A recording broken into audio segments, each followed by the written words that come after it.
हमने देखा जिस प्रकार से राहुल गांधी लगातार बिना किसी एविडेंस के, बिना किसी साक्ष्य के लगातार बोलते रहे कि चीन ने भारत की जमीन को हथिया है। मैं सुप्रीम कोर्ट का आभार व्यक्त करता हूं, क्योंकि उच्च पदों पर बैठे हुए लोगों ने अफवाहें फैलाना, देश के हित के विरोध में बोलना, ये बंद होना चाहिए। इसके कारण सीमा पर -40 डिग्री में लड़ने वाले हमारे जवानों के मॉरल पर उसका असर होता है, क्योंकि वो जानते हैं कि उन्होंने देश की जमीन बचाई है। जिस भाषा में पाकिस्तान या चीन बोलता है, उसी भाषा में राहुल गांधी बोलते हैं।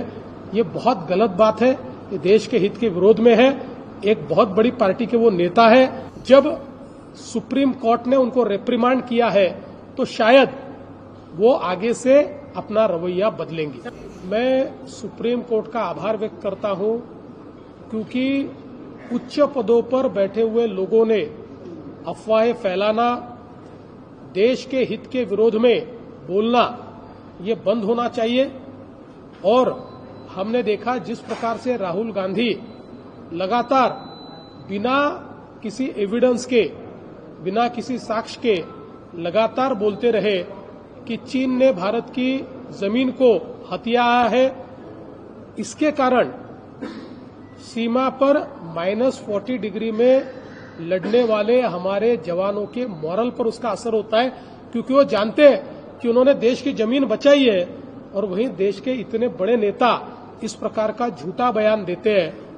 लगातार जिस भाषा में पाकिस्तान या चीन बोलता है, उसी भाषा में राहुल गांधी बोलते हैं।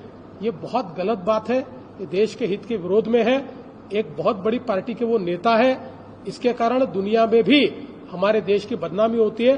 तो मुझे लगता है कि अब जब सुप्रीम कोर्ट ने उनको रेप्रिमांड किया है, तो शायद वो आगे से अपना रवैया बदलेंगे।